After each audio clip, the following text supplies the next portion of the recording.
வணக்கம் மக்களே. இன்னைக்கு காரியத்தில் வந்து சந்தை நடந்துக்கிட்டு இருக்குது. எங்கன்னு பார்த்தீங்கன்னா பைபாஸ் பக்கத்தில் மங்கள ஹோட்டலுக்கு சைடு, பைபாஸ் லெஃப்ட் சைடு நடந்துக்கிட்டு இருக்குது. பாருங்கள், கூட்டத்தை பாருங்கள். பரவாயில்ல, காலையிலேருந்து நைட்டு வரைக்கும் நடக்கும் சந்தை. போன வாரம் புதன்கிழமை நடந்துச்சு, இந்த வாரம் புதன்கிழமை நடக்குது. காரியாபட்டி பக்கத்தில் இருக்க ஊருக்காரங்க யாருக்கும் தெரியாதவங்களுக்கு சொல்லுங்கள். வாங்க, நல்லா காய்கறி எல்லாம் ஃப்ரெஷ்ஷாக வச்சுருக்காங்க. எல்லாமே கீரை, காய்கறி, ஸ்நாக்ஸு, பருப்பு எல்லாமே ஃப்ரெஷ்ஷாக வச்சுருக்காங்க. வந்து வாங்கிட்டு போங்க. காரியாபட்டில் சந்தை நடந்து இப்போ தான் நான் அவ்வளோ கூட்டத்தை பார்க்குறேன். இப்போ மார்கழி மாதம் வேறு, அதனால் ஐயப்பன் முருகன் சாமிக்கு மாலை போட்டுப்பாங்க. அதனால் முக்கால்வாசி சைவம் தான் சமைப்பீங்க.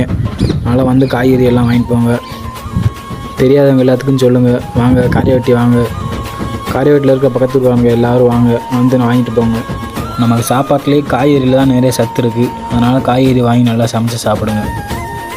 தெரியாதவங்களுக்கு இந்த வீடியோ ஷேர் பண்ணுங்கள், லைக் பண்ணுங்கள், கமெண்ட் பண்ணுங்கள். அவ்வளோதான். நெக்ஸ்ட் வீடியோவில் பார்க்கலாம்.